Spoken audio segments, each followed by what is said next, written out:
અને એના 15 ક્વેશ્ચન આવી ગયા એક્ઝામમાં. ઇન્ટરનેશનલ રિલેશન્સની વાત કરું છું હું, IR કહેવાય જેને શોર્ટમાં.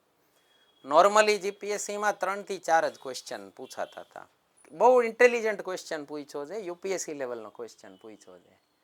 ઓકે, આ બે છે ને એ છુપા ગોલ છે, ડિક્લેર્ડ નથી. ડિક્લેર્ડ શું છે? આ તમારા રાજ સરે છે ને ઓપરેશન સિંદૂર ચાલતું હતું ને ત્યારે જ અમે પહેલો વિડીયો ઓપરેશન સિંદૂર ઉપર મૂક્યો હતો કે કયા શસ્ત્રો આમાં ઉપયોગ થાય છે. 19મો ક્વેશ્ચન જો આપણે જસ્ટ હમણાં જ રશિયા યુક્રેન ડિસ્કસ કર્યું ત્યારે જ વાત થઈ. સ્વીડન નાટોનું છેલ્લું નવું સભ્ય બન્યું.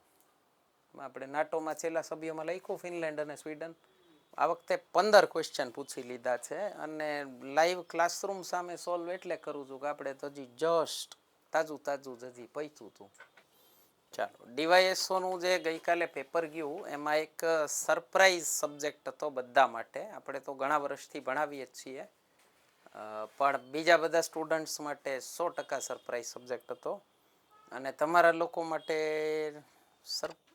હેપી સરપ્રાઈઝ કે આપણે એ સબ્જેક્ટ જસ્ટ ચાલુ જ હતો અને એના 15 ક્વેશ્ચન આવી ગયા એક્ઝામમાં. ઇન્ટરનેશનલ રિલેશન્સની વાત કરું છું હું, IR કહેવાય જેને શોર્ટમાં. નોર્મલી જીપીએસસીમાં 3 થી 4 જ ક્વેશ્ચન પૂછાતા હતા. આ વખતે 15 ક્વેશ્ચન પૂછી લીધા છે અને લાઈવ ક્લાસરૂમ સામે સોલ્વ એટલે કરું છું કે આપણે તો હજી જસ્ટ તાજું જ હજી પહોંચ્યું હતું. થોડાક લેક્ચર આપણે બાકી છે, બરાબર. એમાં તો જુઓ, મારી પાસે F સિરીઝનું જ પેપર છે જે ઇન્ટરનેટ ઉપર ફરે છે. એ 19મો ક્વેશ્ચન જો આપણે જસ્ટ હમણાં જ રશિયા યુક્રેન ડિસ્કસ કર્યું ત્યારે જ વાત થઈ. સ્વીડન નાટોનું છેલ્લું નવું સભ્ય બન્યું. આપણે નાટોમાં છેલ્લા સભ્યોમાં લખ્યું ફિનલેન્ડ અને સ્વીડન.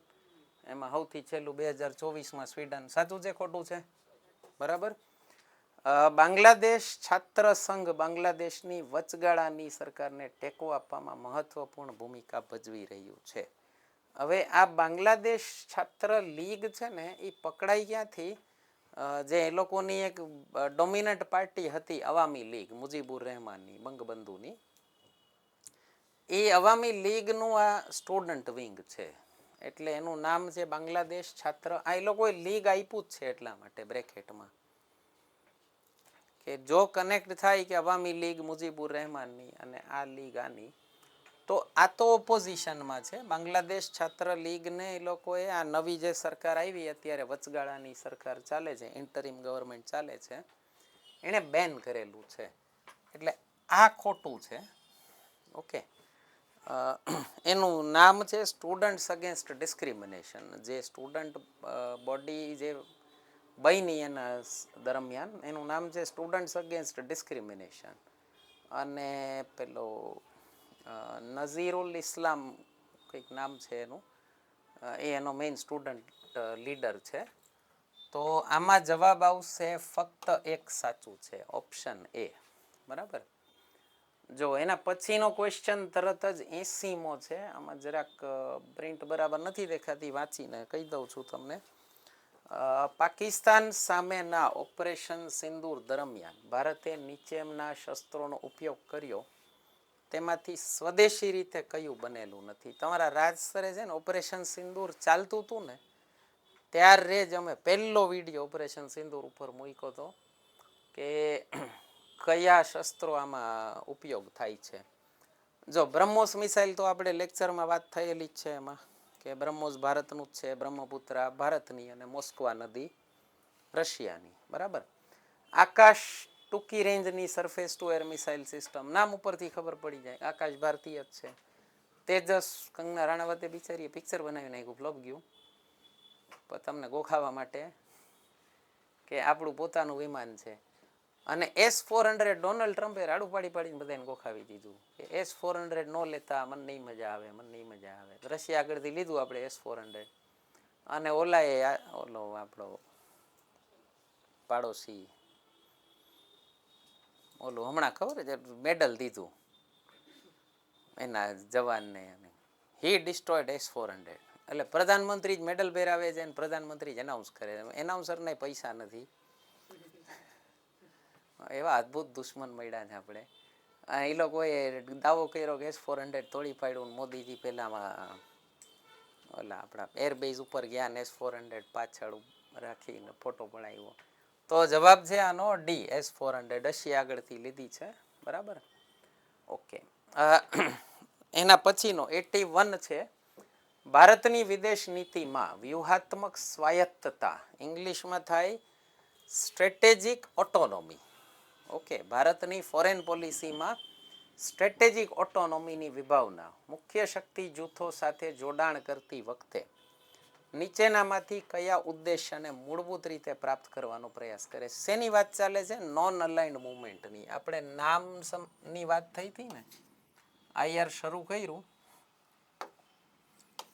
ત્યારે નામની વાત કરી હતી, યાદ છે? નોન અલાઇન્ડ મુવમેન્ટ, બિન જોડાણવાદની ચળવળ. તો 2 બ્લોક્સ હતા વર્લ્ડ વોર પછી. કોલ્ડ વોર ચાલતી હતી, શીત યુદ્ધ ચાલતું હતું. એક અમેરિકાનું હતું અને એક USSRનું બ્લોક હતું.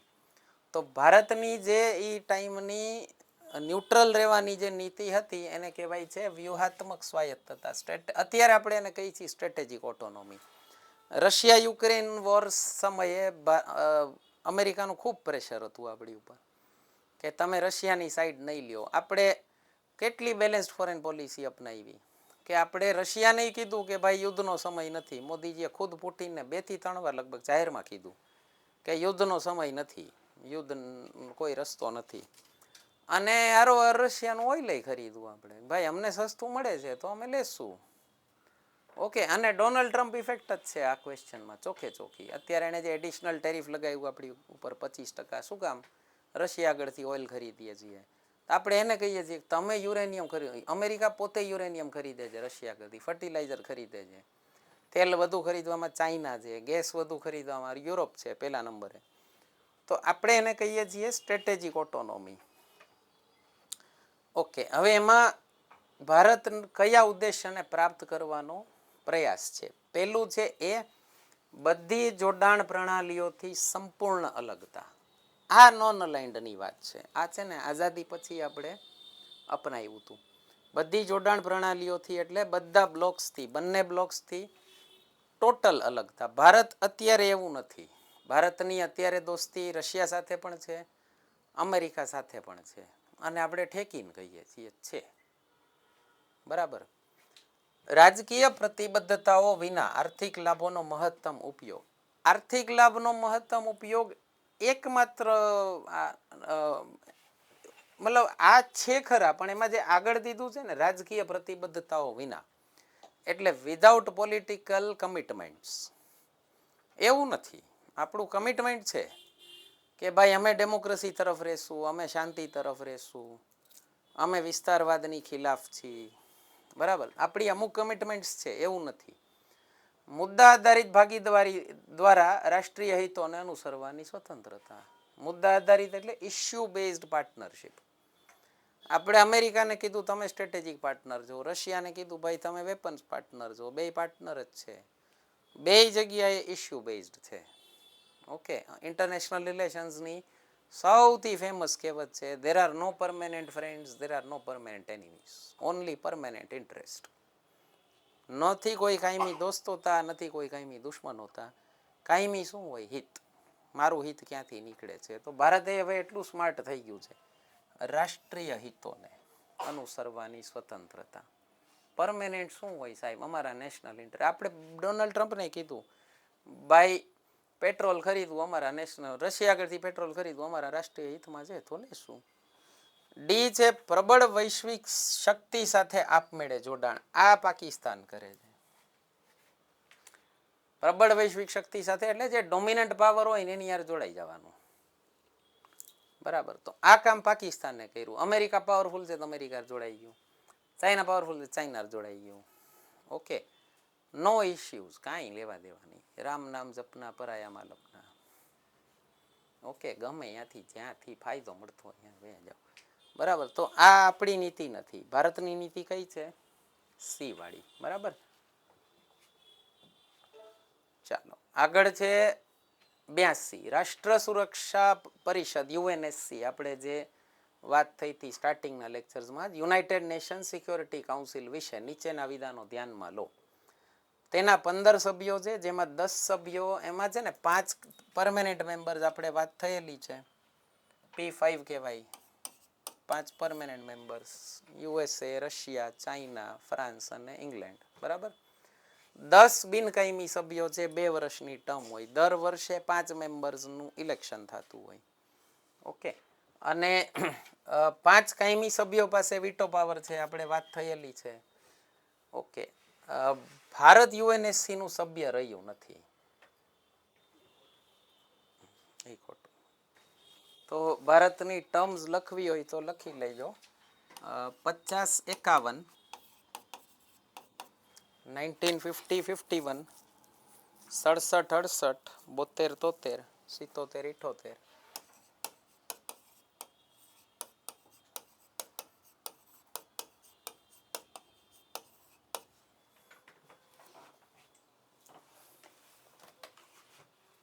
ચોર્યાસી 85, 91 92, 11 12.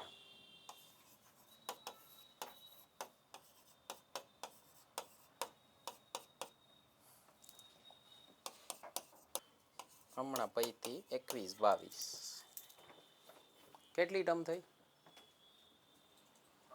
8. બરાબર. 8 times. India has been elected 8 times. બીજી એકાદી એક્ઝામમાં આ આવી જાય. ભારત કેટલી વખત યુએનએસસી નું બિનકાયમી સભ્ય રહેલું છે. બરાબર. તો આનો જવાબ આવશે 1 અને 2 બે સાચા છે, ફક્ત 1 અને 2, ઓપ્શન એ. બરાબર. ભારત ક્યારેય સભ્ય રહ્યું નથી, એ ખોટું થાય. તો મિત્રો, આશા કરું છું લેક્ચર સિરીઝ પસંદ આવે છે તમને. આપણી યુટ્યુબ ચેનલ ઉપર બાકીની લેક્ચર સિરીઝ પણ પડી છે, એ પણ ન જોઈ હોય જોઈ લેજો. બંધારણ લેક્ચર સિરીઝ 12 લેક્ચર્સ ફ્રીમાં પડ્યા છે. વૈદિક મેથ્સ અને રિઝનિંગની લેક્ચર સિરીઝ, એમાં પણ 12 લેક્ચર પડ્યા છે. કરંટ અફેર્સ વીકલી જોતા રહેજો. અને આપણા એપ્લિકેશન ઉપર ઘણા બધા કોર્સીસ આવી ગયા છે. બંધારણનો કોર્સ આપણો પડ્યો છે, વૈદિક મેથ્સ અને રિઝનિંગનો કોર્સ છે, ભૂગોળ અને સાયન્સ એન્ડ ટેકનોલોજીનો કોર્સ છે, અને કરંટ અફેર્સનો પણ કોર્સ છે. અને કોર્સ આપણે એ રીતે ડિઝાઇન કર્યા છે કે તમને ઓલમોસ્ટ બધી એક્ઝામમાં કામ લાગે. એક જ કોર્સ પરચેઝ કરી લેશો, કોઈ પણ એક્ઝામમાં કામ લાગશે. કોઈ પણ કોર્સ પરચેઝ કરવો હોય તો અમને આ નંબર ઉપર વોટ્સએપ કરજો. એ એપ્લિકેશનમાં જે ફીસ લખી છે એના કરતાં ઘણું બધું ડિસ્કાઉન્ટ કરાવી દઈશું. ડાયરેક્ટ યુપીઆઈ પેમેન્ટ અમને કરશો તો. વચ્ચેના ઘણા બધા કમિશન દેવાના થતા હોય, એ ન થાય, અમને ડાયરેક્ટ યુપીઆઈ પેમેન્ટ કરી દો તો એનો ફાયદો અમે તમને કેરી ફોરવર્ડ કરી શકીએ.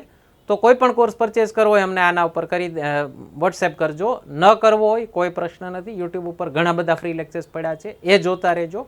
કન્ટિન્યુ કરીએ છીએ આપણે લેક્ચરથી. ડન. લખાઈ ગયું?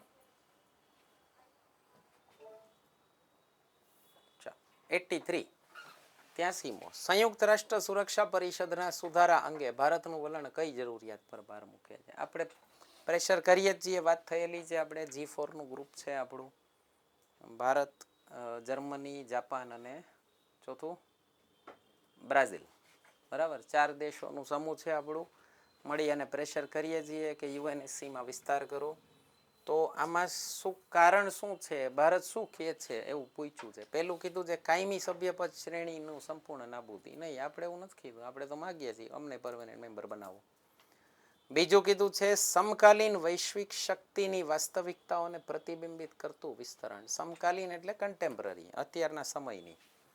વૈશ્વિક શક્તિ એટલે વર્લ્ડ પાવર્સને ધ્યાનમાં, ની વાસ્તવિકતાઓને, એની રિયાલિટીને ધ્યાનમાં રાખીને અત્યાર વિસ્તરણ કરો, એટલે એક્સપાન્શન કરો. ત્રીજું શું છે? તમામ સત્તા સામાન્ય સભાને હસ્તાંતરિત કરવી. આપણે જે યુએનના 6 પ્રમુખ ઓર્ગનની વાત થઈ હતી, તેમાં પહેલું હતું યુએન જનરલ એસેમ્બલી, સંયુક્ત રાષ્ટ્ર સામાન્ય સભા. આપણે વાત થઈ હતી ને, કોઈ પણ ઠરાવ પાસ કરવો હોય તો સંયુક્ત રાષ્ટ્ર સામાન્ય સભામાં, જનરલ એસેમ્બલીમાં સિમ્પલ મેજોરિટીથી પાસ કરવાનું. પણ કોઈ એકે પરમેનન્ટ મેમ્બરનો વીટો પાવર ન હોવો જોઈએ.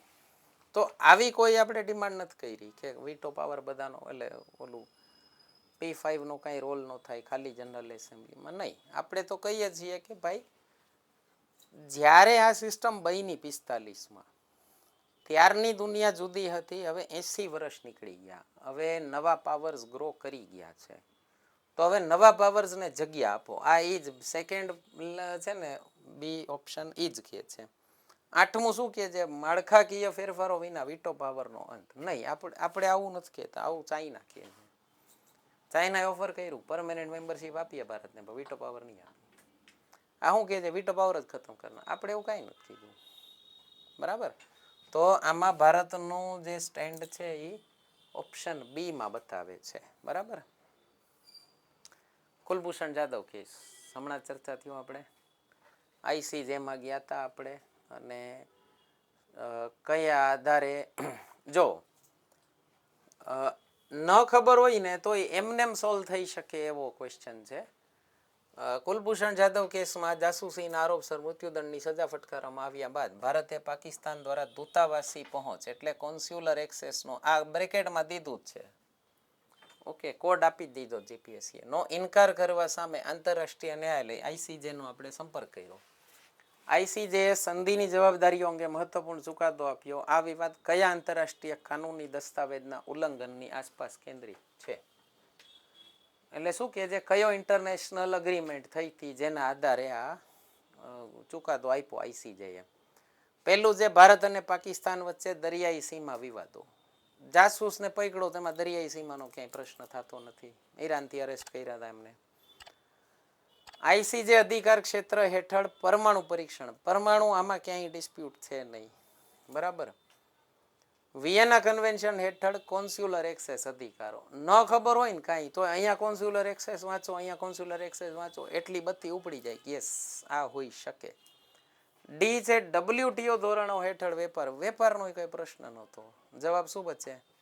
સી. ખાલી કોમન સેન્સથી એલિમિનેશન મેથડથી જવાબ આપી શકો એટલું સિમ્પલ છે, બરાબર. ઓકે. NSG પેલું રાજસરે કદાચ ન્યુક્લિયર વાળા લેક્ચરમાં આ ચર્ચા થઈ હશે. ન્યુક્લિયર સપ્લાયર્સ ગ્રુપનો મેમ્બર બનાવવાનો અમેરિકાએ આપણને વચન આપ્યું હતું, અને આપણે જે સિવિલ ન્યુક્લિયર ડીલ થઈ ત્યારે 4 ગ્રુપ્સના મેમ્બર બનાવવાની આપણને વચન આપ્યું હતું અમેરિકાએ, બરાબર. આપણે લેક્ચરમાં વાત થાય છે આની. તો ચાઇનાએ કયા કારણોસર આનો આપણી સામે વિરોધ કર્યો? તો પેલું છે CTBT પર હસ્તાક્ષર કરવાનો ઇનકાર નહીં, અને ચાઇનાને CTBT યાર મતલબ નથી. CTBT માટે પ્રેશર કરે છે અમેરિકા. પરમાણુ સપ્લાય, સી, હું પેલા બી સાઈડમાં રાખું છું, જવાબ આ જ છે. સી, પરમાણુ સપ્લાયર્સ માટે સ્થાનિક જવાબદારી કાયદાઓ પર US નો વાંધો. ભાઈ ઉપર અહીંયા લખ્યું છે આપણો વિરોધ છે ને ચાઇનાએ કર્યો હતો. USA તો આપણને પ્રોમિસ કર્યું હતું કે NSGમાં મેમ્બર બનાવડાવશું. NSG પ્રવેશને UNSC સુધારા સાથે જોડવાનો ભારતનો એવો કોઈ આગ્રહ નથી. ભારત તો બહુ પ્રેગ્મેટિક કામ કરે છે ભાઈ, જ્યારે જે કામ થતું હોય કરી લ્યો. અત્યારે આ મળે આ કરી લ્યો, ઓલું પછી મળશે પછી કરશું. વાંધો કોને હોય ભારતને મેમ્બરશિપ મળવાથી? ચાઇના. તો ચાઇનાએ કંઈક બાનું દેવું પડે. તો ચાઇનાએ શું બાનું દીધું કે ભારત NPTનું મેમ્બર નથી, છતાં એને તમારે NSGમાં મેમ્બર કઈ રીતે બનાવવું? બીજો કોઈ એવો મેમ્બર છે નહીં કે જે NPTનું મેમ્બર ન હોય અને NSGનું મેમ્બર હોય. આપણે લેક્ચરમાં એ ડિટેલમાં ડિસ્કસ થાય છે, એટલે અત્યારે હું નથી જતો, બરાબર. જવાબ આવે છે આનો બી. ચાલો, એના પછીનું છે 89. તાજેતરના વર્ષોમાં બ્રિક્સ સભ્યપદના વિસ્તરણને ધ્યાનમાં લેતા આ બાબત કયા વ્યાપક ભૌગોલિક રાજકીય વલણને પ્રતિબિંબિત? આપણે હમણાં બ્રિક્સ ભણ્યા ત્યારે વાત થઈ કે બ્રિક્સનો વિસ્તાર કર્યો છે આપણે, 5 નવા દેશો એડ થયા, 5થી શરૂ કર્યું હતું. તો એ શું કામ એમાં નવા મેમ્બર્સ એડ થયા છે? તો જો પેલો ઓપ્શન છે નાટોના વિકલ્પરૂપ લશ્કરી ગઠબંધનની રચના. લશ્કરી ગઠબંધન થયું નથી, કોઈ મિલિટરી અલાયન્સ છે નહીં કે તમે બ્રિક્સ ઉપર એટેક કરો તો બ્રિક્સ આખું તમારી નહીં. બીજું છે ગ્લોબલ સાઉથના પ્રતિનિધિત્વમાં વધારો કરવા વૈશ્વિક શાસન માળખામાં સુધારો. યસ, ગ્લોબલ સાઉથ આપણે વાત થઈ હતી, ડેવલપિંગ કન્ટ્રીઝનું એક ગ્રુપ છે, એટલે એમ લૂઝ ટર્મિનોલોજી છે. ભારત અને ચાઇના બેય ગ્લોબલ સાઉથની લીડરશિપ કરવાની કોમ્પિટિશન કરે છે, બરાબર. સી, સંયુક્ત રાષ્ટ્ર પ્રણાલીનું સંપૂર્ણ સ્થાનાંતરણ. આ ગોલ છે પણ આવું કીધું નથી. આવો કોઈ અત્યારે પ્રત્યક્ષ કોઈ એવો છે નહીં કે યુનાઇટેડ નેશન્સ ખતમ કરીને બ્રિક્સમાં વયા જાય, નહીં. અત્યારે એવું કાંઈ ઇન્ટરનેશનલ રિલેશન્સમાં શું હોય, ડિપ્લોમસીમાં જેવું હોય ને એવું બતાવવાનું ન હોય. ભારત ચાઇના બેયની ઈચ્છા છે કે યુનાઇટેડ નેશન્સને સમજાવી દઈ, કારણ કે યુએન છે ને અમેરિકા ડોમિનન્ટ છે અને વ્હાઇટ કન્ટ્રીઝ ડોમિનન્ટ છે. ઓકે, એ લોકોને આપણા જેવા બ્રાઉન અગલી પીપલ એ લોકો નથી ગમતા. આ લોકો થોડી કંઈ પાવરફુલ હોય. તમે તો અમે તમારી પર રાજ કરીએ એટલે તમે બન્યા છો. તો ભારત ચાઇના બેય અમેરિકાને એટલું સમજાવવા માંગે છે કે ભાઈ દુનિયા બદલાઈ ગઈ છે, પાવર્સ બદલાઈ ગયા છે અને યુએનમાં સુધારો નહીં કરો. સેમ આ યુએનએસસી વાળા ક્વેશ્ચનમાં જે હતું, મોદીજીએ 2014માં પહેલી જ વખત શપથ લઈ અને તરત જ યુએનમાં જે ભાષણ આપ્યું ને સૌથી પહેલું, એમાં એણે કીધું હતું કે યુએનને જો અત્યારના પ્રાસંગિક સમય પ્રમાણે, અત્યારના ટાઈમની વાસ્તવિકતા પ્રમાણે બદલાવ નહીં કરો તો યુએન પોતાની પ્રાસંગિકતા ગુમાવી દેશે. આ યુએનમાં ઉભા રહીને મોદીજીએ કીધેલું છે. બરાબર, તો આપણે કહીએ જ છીએ કે ભાઈ દુનિયા બદલાઈ ગઈ છે. ઓકે, તો આવું કરવાનો કોઈ આપણે અત્યારે કોઈ ગોલ નથી. આપણે અત્યારે ગોલ શું છે, યુએનમાં અમને પાવર સ્ટ્રક્ચરમાં જગ્યા આપો. ડી શું છે, વિકાસશીલ રાષ્ટ્રો માટે એક જ ચલણની સ્થાપના. ડિક્લેર્ડ ગોલ નથી આવો. બરાબર, બહુ ઇન્ટેલિજન્ટ ક્વેશ્ચન પૂછ્યો છે, યુપીએસસી લેવલનો ક્વેશ્ચન પૂછ્યો છે. ઓકે, આ બે છે ને એ છુપા ગોલ છે, ડિક્લેર્ડ નથી. ડિક્લેર્ડ શું છે આ, બરાબર, દેખાડવાનું જુદું હોય, ચાવવાનું જુદું હોય. તો તમારે લખવાનું ઓલું થિયરી જુદી હોય, પ્રેક્ટિસ જુદી હોય. ડિપ્લોમસીમાં તો ખૂબ જ હોય. અમેરિકા કરે જ છે, એવું નથી કરતા, એવું નથી. તો આનો જવાબ આવશે બી, ગ્લોબલ સાઉથના પ્રતિનિધિત્વમાં વધારો કરવા, વૈશ્વિક શાસન માળખામાં સુધારો. ભારતની પાડોશી પ્રથમ નેબરહુડ ફર્સ્ટ નીતિમાં સૌથી મોટો નોંધપાત્ર પડકારો કયા છે? પહેલું કીધું છે દક્ષિણ એશિયામાં પ્રાદેશિકેતર શક્તિઓનો સ્પર્ધાત્મક પ્રભાવ. એટલે સાઉથ એશિયામાં પ્રાદેશિક એતર, ઇતરનો મતલબ થાય અધર દેન. ઓકે, ઇતર એટલે અધર, એના સિવાયનું. મીન્સ નોન રિજનલ પાવર્સની કોમ્પિટિશન ચાલે છે સાઉથ એશિયામાં. એ આપણને ક્યાંય નડતું નથી. આમ અગેન બહુ ઇન્ટેલિજન્ટ ક્વેશ્ચન છે.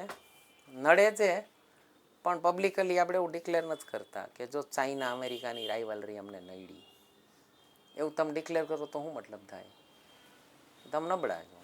આપણે નથી કહેતા, નથી નડતા, એવું કંઈ છે જ નહીં, ખોટી વાત છે. બરાબર, બાંગ્લાદેશમાં સત્તા પરિવર્તન કરાવવામાં અમેરિકાનો હાથ હશે. અમેરિકાએ કીધું નહીં, કાંઈ એનો ઇન્ટરનલ પ્રોબ્લેમ, લડી લેશું. ઓકે, ઓલું ક્રિકેટમાં સ્લેજિંગ થાય ને, ડિપ્લોમસીમાં ખૂબ થાય, ખૂબ થાય. ડોનાલ્ડ ટ્રમ્પ કરે જ છે ને. એના ઓલા એણે છોડી દીધા છે અત્યારે સલાહકારો. એક પીટર નવારો નો કેવું કેવું ગમે એવું બોલી જાય છે ભારત આવીને, ભારત વિશે. પછી એક ઓલો છે બીજો બેસેન્ટ કરીને. બરાબર, તો સ્લેજિંગ જ ચાલે છે. બરાબર, આપણા પેલા જયશંકરે ઘણી વાર નથી સંભળાઈ આવતા, wake up and smell the coffee, reality has changed. Okay, smell the coffee એટલે તમે મોડા ઉઠો અને આમ આપણા ઘરમાં શું કે જમવાનું બની ગયો. બાપુજી તમે મોડા ઉઠો અને બાપુજી એમ કે ને સીટી વાગે છે, એટલો ખરાબ ટોન્ટ છે એ સ્મેલ ધ કોફી. ઉઠવાનો ટાઈમ છે કઈ. ઓકે, તો આ નથી, આપણે ઘોષિત રૂપથી નથી માનતા. આર્થિક સંબંધો કરતા સાંસ્કૃતિક કૂટનીતિ પર વધુ પડતો ભાર નહીં, આવું આપણા વિરોધીઓ માને છે. આપણે આર્થિક સંબંધો ઉપર પૂરેપૂરું ધ્યાન આપીએ છીએ. ઓકે, મેં કહેવાનો મતલબ શું છે, ઇકોનોમિક રિલેશન્સ કરતાં કલ્ચર ઉપર આપણે વધુ ધ્યાન આપીએ નહીં, એવું કાંઈ નથી. પાડોશી રાજ્યો સાથે ભૌગોલિક સાતત્યનો અભાવ. યસ, આ તો આપણે ઘોષિત રૂપથી કીધેલું છે. આપણે ન્યુક્લિયર ટેસ્ટ કરી ને ત્યારે વાજપેયીએ ક્લિન્ટનને જે લેટર લખ્યો હતો કે અમે ન્યુક્લિયર ટેસ્ટ કરી છે, એમાં કીધું હતું કે અમારા એક પાડોશી પાસે ન્યુક્લિયર વેપન છે, જે પાડોશી સાથે અમે એકવાર યુદ્ધ લડેલા છીએ. કેની વાત કરે? નહીં, પાકિસ્તાન. હા, ચાઇના પાકિસ્તાન હારે કેટલી વાર લડ્યા હતા ત્યાં સુધીમાં? 98માં કઈ ટેસ્ટ આપણે 3 વાર લડ્યા હતા, બરાબર. તો આપણે પાકિસ્તાનને એમ જ કહી છીએ, આપણે સ્લેજિંગ જ કરી છીએ પ્રોપર. એક અમારી એક ન્યુક્લિયર બોમ્બ છે, આપણે એમ કહે હા ફૂટે જાય, અહીંયા ફૂટશે કે અહીંયા પહોંચશે. પ્યોર સ્લેજિંગ છે જ નહીં હોટા. એના પાછા એના મંત્રીઓ એવા ભાગા જેવા મળે છે. એનો એક डिफेंस मिनिस्टर હતો, फॉरेन मिनिस्टर હતો, सॉरी, हमने इतने इतने छोटे छोटे एटमी बम बनाए 250-250 ग्राम के. આપણે બધે કીધું સુતલી બમ હોય, સિંદરી બોમ્બ હશે, 250 ગ્રામના ન્યુક્લિયર બોમ્બ હોય છે અહીંયા. ઓકે, તો છેલ્લું ડી શું છે? ભારતની પ્રાદેશિક સંગઠનોમાં ભાગ લેવાની ઈચ્છા નહીં. આપણે તો છીએ, આપણે સાર્કમાં છીએ, બિમસ્ટેકમાં છીએ, બરાબર, કોડ બન્યું, આપણે એમાંય છીએ, હવે ઘણી જગ્યાએ છીએ આપણે. તો જવાબ આવશે આનો સી, બરાબર. ચાલો, નેક્સ્ટ છે, રિવિઝન થાય છે ને આખું આઈઆરનું. આંતરરાષ્ટ્રીય સંબંધોમાં ડિજિટલ કૂટની, આનું જરાક ગુજરાતી અઘરું છે, ઇંગ્લિશમાં સમજાવી દઉં. એવું કહે છે ડિજિટલ ડિપ્લોમસીના કારણે ટ્રેડિશનલ ડિપ્લોમસી, પરંપરાગત કૂટનીતિ પ્રથાઓમાં સૌથી વધુ અસર કેનાથી થઈ છે? સૌથી વધુ અસર શું થઈ છે? ઓકે, ડિજિટલ ડિપ્લોમસી સમજો છો ને, સોશિયલ મીડિયાના કારણે જે હવે બધું ઓપન થઈ ગયું છે, તો એના ઉપર વાત થઈ છે.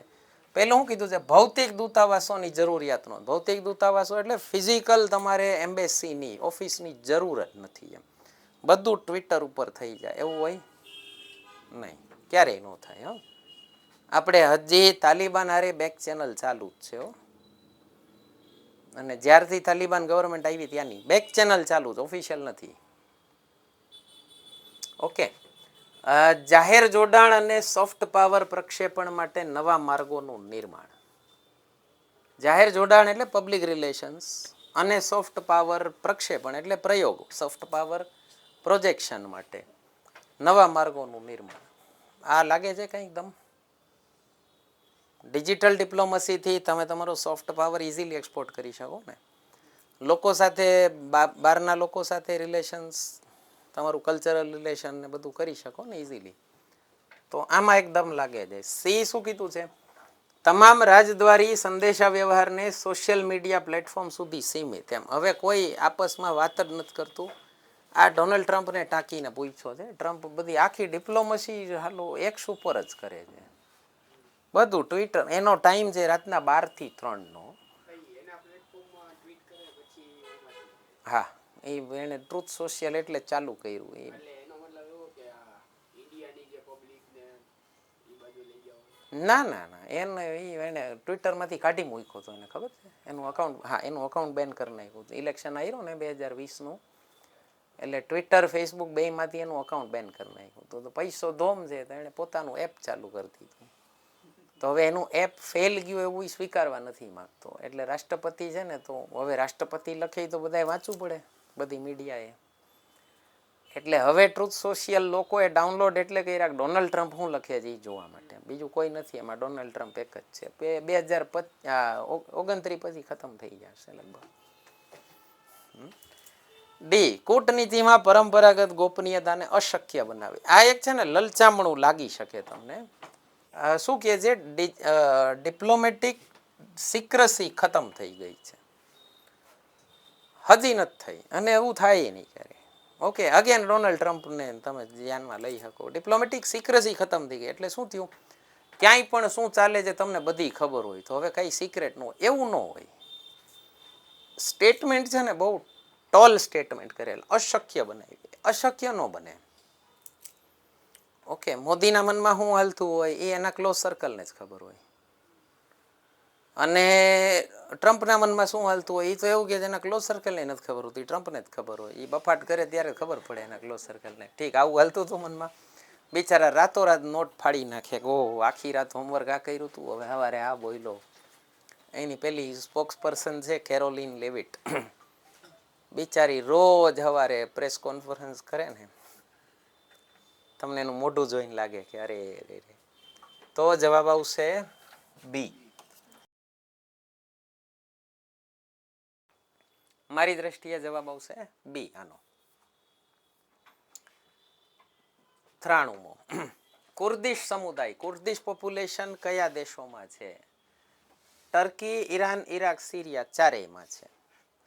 બીજું જુઓ, ઈરાન અને ઈરાક શિયા મુસ્લિમ બહુમતી ધરાવે છે. આની આપણે ક્લાસમાં વાત થયેલી છે સેકન્ડ સ્ટેટમેન્ટની, કે પાકિસ્તાન અને ઈરાન વચ્ચે આપણે સંબંધમાં વાત થઈ હતી ને, પાકિસ્તાન સુન્ની ડોમિનેટેડ છે, ઈરાન શિયા ડોમિનેટેડ છે, ઈરાક એ શિયા ડોમિનેટેડ છે.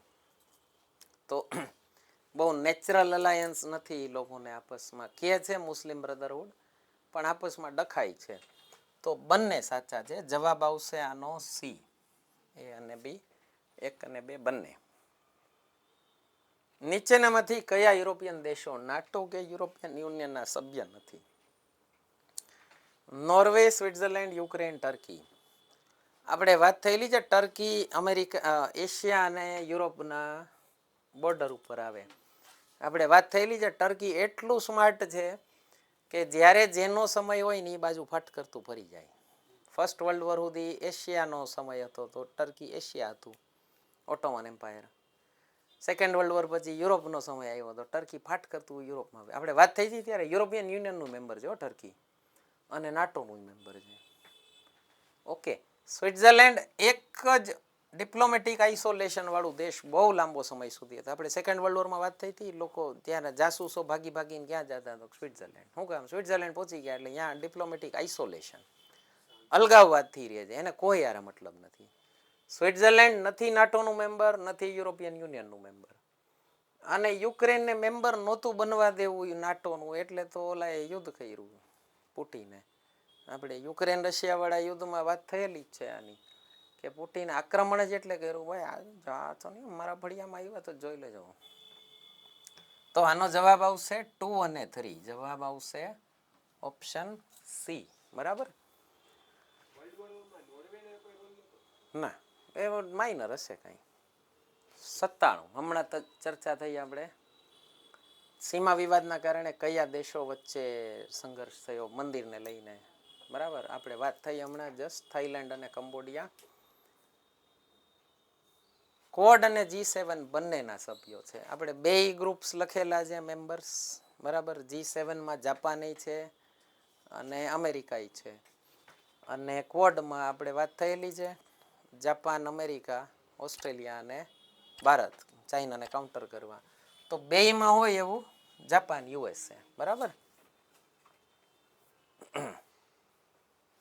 ચાલો એના પછીનો એક ક્વેશ્ચન સીધો છે 124.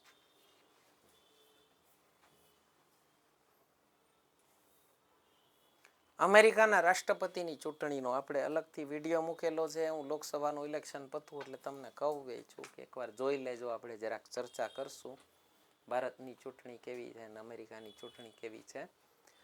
જો દરેક નવા ચૂંટાયેલા રાષ્ટ્રપતિ દર 4 વર્ષે 20 જાન્યુઆરીએ શપથ લે છે. ફિક્સ જ છે અહીંયા.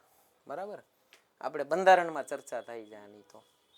અને 2017ની રાષ્ટ્રપતિની ચૂંટણીમાં હિલેરી ક્લિન્ટન અને ડોનાલ્ડ ટ્રમ્પનો વિજય થયો હતો. હવે આ એક જરાક ટેકનિકલ છે, મને લાગે છે ક્વેશ્ચન કેન્સલ કરાવશે છોકરાઓ. ના, કાં તો જવાબ આ ફક્ત એક કરાવશે.